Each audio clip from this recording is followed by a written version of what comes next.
Listen to them, actors of the night, what movies they make. In the foothills of the Transylvanian Alps, 50 miles from Vlad Dracula's castle, was the town of Lugos, Hungary, where in 1882 Bela Lugosi was born. Changing his name to Bela Lugosi, he became, in his own words, the Clark Gable of the Hungarian stage.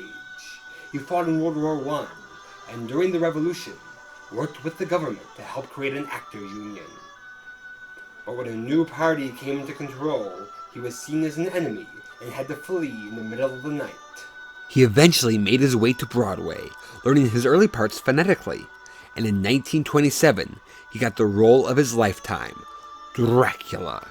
To get into character, he would stare into a mirror and repeat over and over, "I am Dracula, I am Dracula." The audience went batty for him, especially women, who saw him as a demonic version of their recently deceased idol, Rudolph Valentino. In 1931, Bela reprised his role for Universal's movie version, and from that point on, in everyone's mind, he was Count Dracula. Being typecast in horror, his career had its ups and downs, especially as he got older. But regardless of the size of his part, or the budget of the movie, he always gave a uniquely terrifying performance. And here are his top 10 most fantastic films.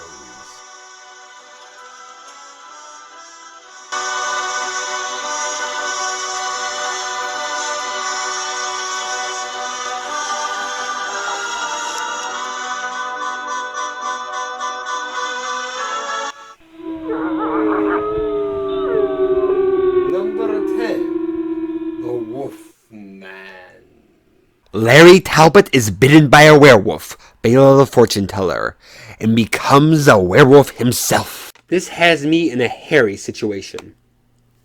The Wolfman is a classic Universal monster movie.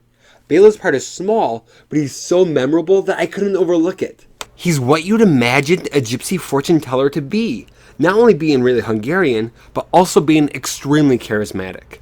And within a few minutes, he conveys this otherworldly, haunted doom, where you believe he's about to turn into a werewolf and kill an innocent victim.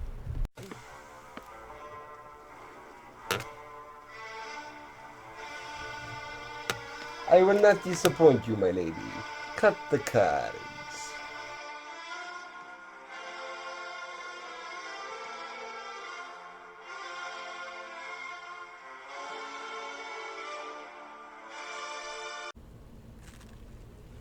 I cannot tell you anything tonight. Come back tomorrow. Now go away. Go quickly. Go! He dies early on, but he's referred to a lot and is important to the story, so you need that strong impression. Plus, it's fitting to have one Universal monster, Dracula, create another. Now, Bela had hoped to play the main Wolfman, but by 1941, Universal was more into the much younger Lon Chaney Jr. Making it even worse was every time Lon would greet Bela, he would say, "Hey, Pop."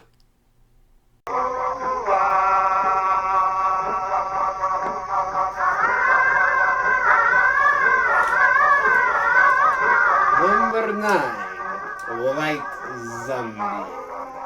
Murder Legendre is a zombie master who uses voodoo to turn a young bride into a zombie. For zombie fans and Bela Lugosi fans, this movie is spooktacular. It is the first ever zombie movie. Now, they're more voodoo based than the more recent flesh-eating zombies, but they're still eerie because they're like a walking corpse. And it's actually more accurate to what a zombie really is. Now, for Lugosi fans, not only does he have a great part, he also helped write and direct. So you get more of his creativity. And after playing Dracula on stage hundreds of times and seeing that audience reaction, he knew what made him scary.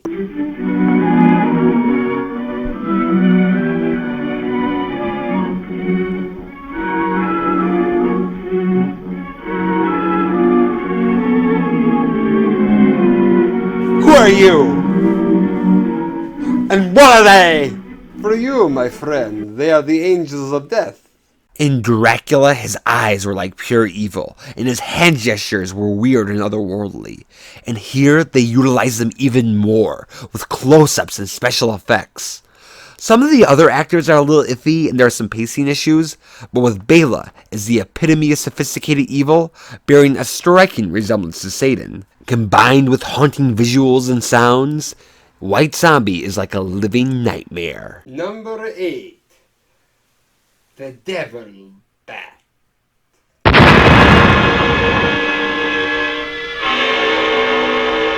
Dr. Paul Carruthers has created a giant bat that will attack anyone wearing his special brand of aftershave lotion.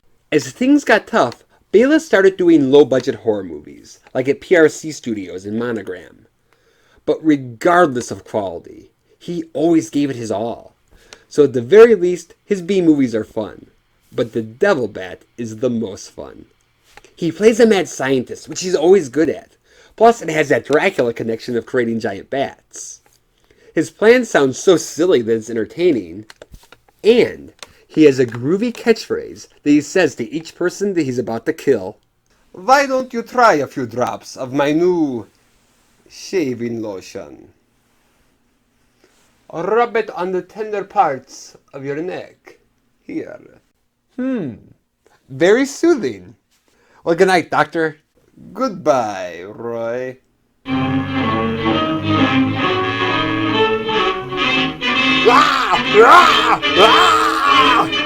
As a joke, when Bela would leave for the day, he would say goodbye to people like that. Goodbye, Dave. While the supporting cast aren't the best actors, they're still charming and funny. And while the Devil Bat itself may look fake, it's still cool. So I am just batty over this movie.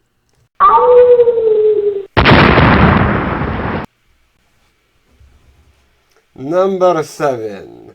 Island of Lost Souls. On an uncharted island, Dr. Moreau creates half man, half animals in the House of Pain. The leader of this group is the Sayer of the Law. This movie is so eerie. You're on an uncharted island cut off from civilization. There are tons of horrific makeups. We hear screaming from the House of Pain. And there's Charles Laughton as Dr. Moreau, who's both sadistic and amusing. There's only one thing that can make it scarier. Dracula himself, Bela Lugosi. Now, Bela was a generous man and a big spender. For example, while he was celebrating the premiere of Dracula in New York, he tipped the Hungarian gypsy band so much that some of the musicians moved to California to be by him. So in 1932, he was in bankruptcy court and had to take this smaller role. However, he dominates the scariest scene. The law is not to spill blood, but Moreau tells Oron to kill the sea captain. So Bela reasons that the law is off and gives the okay to kill Moreau. He can die. He can die. Law no more! You made us in the House of Pain. You made us things. Not man, not beast. Part man, part beast. Things.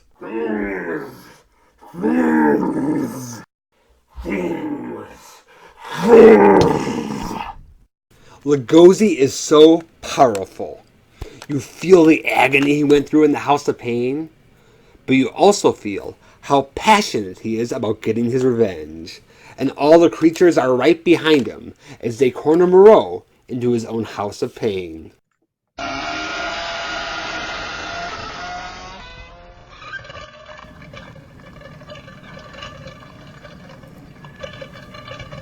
Number 6. The Return of the Vampire. In 1918, the vampire Armand Tesla is staked. But during World War II, a Nazi bomb hits the cemetery, and Tesla comes back for revenge. To me, Bela Lugosi is the greatest movie vampire. And in the 30s and 40s, if you said vampire, you thought of him. That's what they look like. That's what they talk like. That's what they act like. But for whatever reason, Universal never used him in any of the Dracula sequels. Now this was made by Columbia, so they couldn't call him Dracula. But it's a Bela Lugosi as a vampire. So many consider this to be his unofficial Dracula sequel. And because there had been so many advancements in horror films since he made Dracula in 1930, he's able to do things that he never did before. There are haunting shots of him in the fog, and when his fingers come out from his grave, his slave is a werewolf. And they do more special effects, like when he dies, his face melts off. His situation is new too. Because he's out for revenge, he's more sinister than ever before. Help me, Master. I am hurt. You promised me life eternal. What is that to me? I no longer need you, Andreas. Your usefulness is over. You must not say that, Master. Get away from me, idiot! Get back to that corner. Remain there to die. It's also made and set during World War II, which I think is the most fascinating war. And air raids and Nazi bombs are seen as just part of life. Because men were fighting, women took on a lot of traditional male jobs, and you actually get a female vampire hunter, Lady Jane, who's a great character. By the way, Bela was making this movie during the day and starring in the play Arsenic and Old Lace at night, and he would get tired, so during lunch, he would take a nap in his coffin. Number 5. The Raven. Dr. Valen, who's obsessed with Edgar Allan Poe, falls in love with Jean Thatcher, but her father disapproves.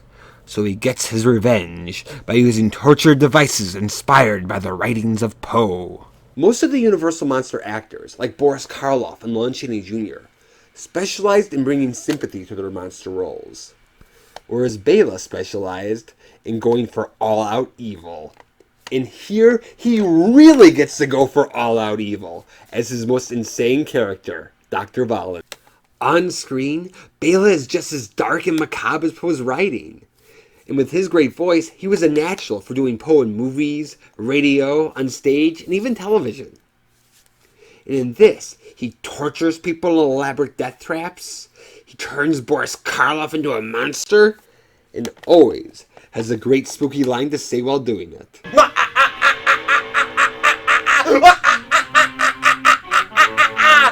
Bateman, are you ready to do this job for me?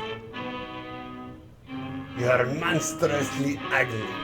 Monstrous ugliness breeds monstrous hate. Good, good. I could use your hate. Fix my mouth.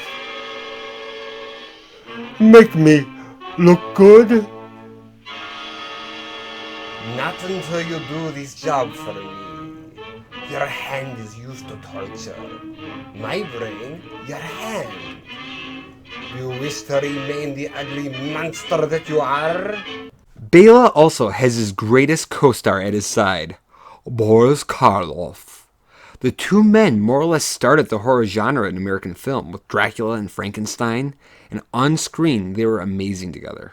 However, while they were alive, Boris was the bigger star. He always got top billing, he always made more money, and in their 8 movies together, he usually had the better part. But not here. I can't help it, Bela's my favorite.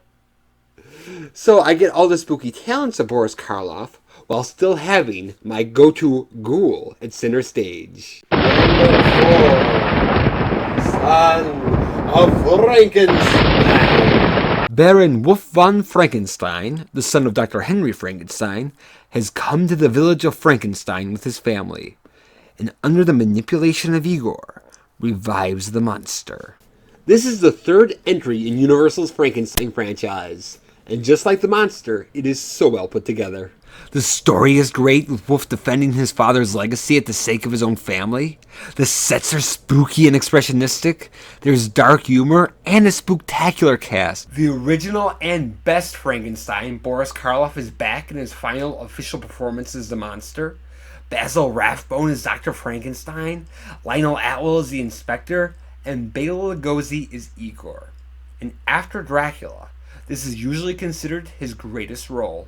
They hanged me once, Frankenstein. They broke my neck because I stole bodies. They said.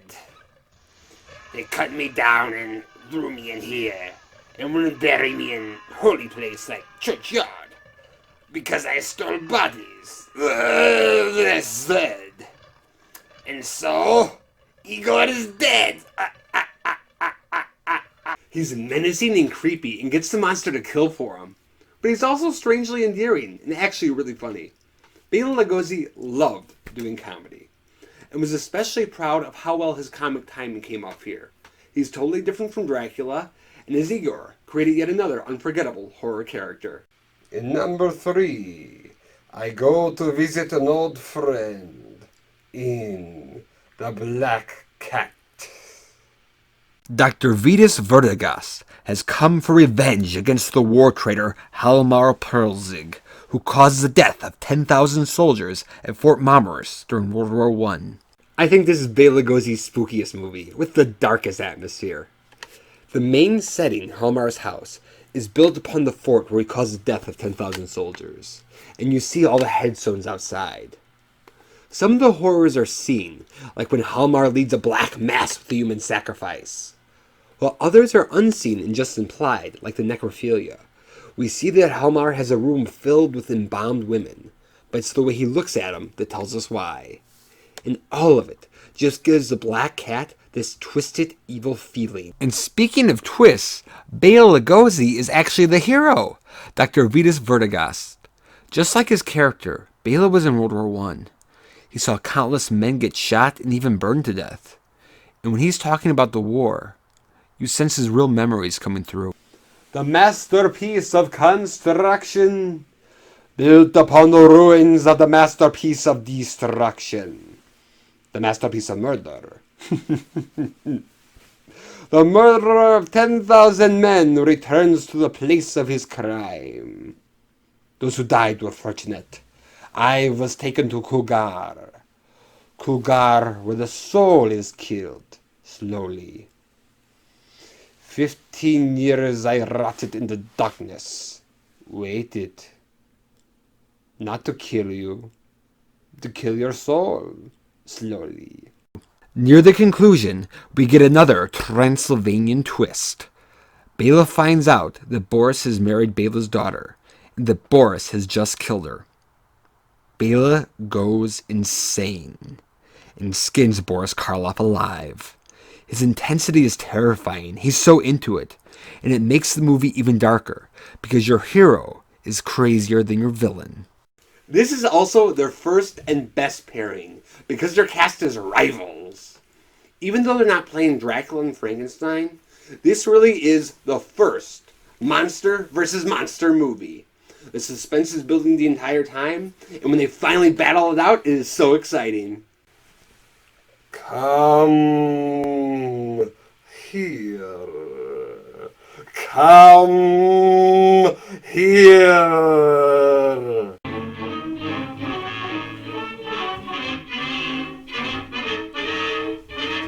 Number 2 is Abbott and Costello meet Frankenstein. Count Dracula tries to put Wilbur Gray's brain into the body of the Frankenstein monster, but Chick Young, the Wolfman, and Wilbur himself try to stop him.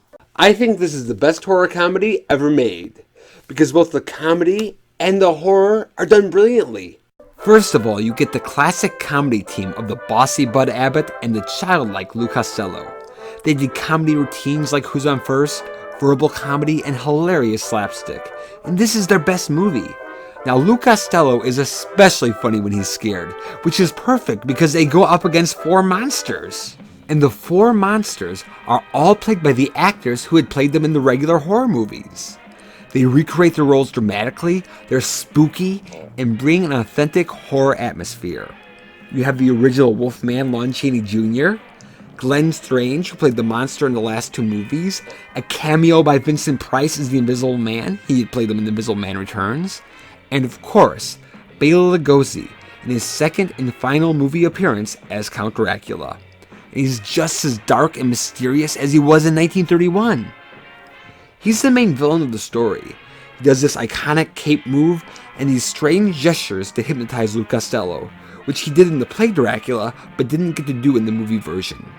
He also does this groovy animated bat transformation, and gets a couple of spooky jokes. Wilbur! I've heard so much about you, I feel as if we've already met. What we need today is young blood and brains. I heard you're going to a masquerade ball. You young people making the most of life while it lasts. While it was sometimes difficult to recreate his greatest character among these zanies, he did it.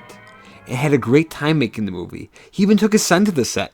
The final thing that I love about this movie is how accessible it is to any person of any age. Some old movies can be hard for newcomers to get into, but not Abbott and Costello Meet Frankenstein. I can watch this movie with my dad, who's in his 50s, and we love it. And I've showed this movie to my friend's niece, who was 4 years old, and she loved it. In fact, the next morning, she was walking around the house with her blanket like a cape, like Dracula. It was her first introduction to Bela Lugosi, my first introduction to Bela Lugosi, and the perfect introduction to the classic Dracula. The #1 movie is Dracula.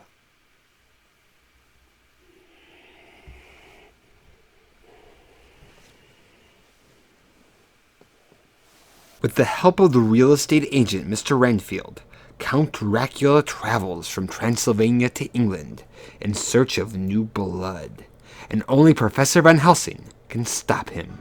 I know it gets criticized for the second half being a little slow, but it's only an hour and 14 minutes, and you cannot get the full Bela Lugosi experience without watching Dracula. Dracula is what made him a horror icon. And when you watch it, you'll understand why. It's his masterpiece portrayal. It's his scariest performance. First of all, he is everything that you want out of a Dracula. In terms of appearance, he is the iconic look.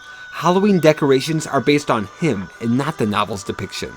His accent is real, but he also has this strange speech pattern that makes him sound undead. He's charismatic and attractive, but also mysterious, haunting, and pure evil. Just look at his eyes. They look like the bloodthirsty eyes of a vampire. All he needs is a little spooky lighting, and that's what makes him so scary, is that it seems natural. Even though he's acting, he really seems like Dracula the vampire. While Bela is the best thing in the movie, there's also a creepy atmosphere. The film hardly has any music, and some of the scenes are actually silent, which creates this weird, haunting feeling. There's iconic dialogue, and eerie sets like Dracula's castle with its huge cobwebs, which has become the prototype for a scary castle.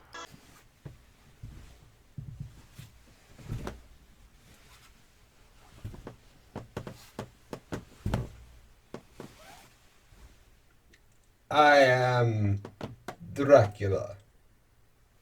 Oh, it's really good to see you. I don't know what happened to the driver and my luggage, and with all this, I thought I was in the wrong place. I bid you welcome.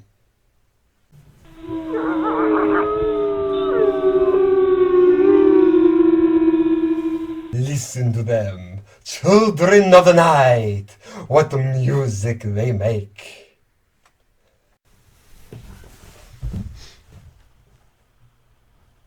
The spider spinning his web for the unwary fly. The blood is the life, Mr. Renfield. Well, yes. Now there are two other iconic horror performances. First, there's Dwight Fry as Dracula's insect-eating slave, Renfield. If it wasn't for Lugosi, this movie could have been called Renfield, because he's so good. He's sympathetic, insane, spooky, and even darkly funny, and he has a terrific crazy laugh.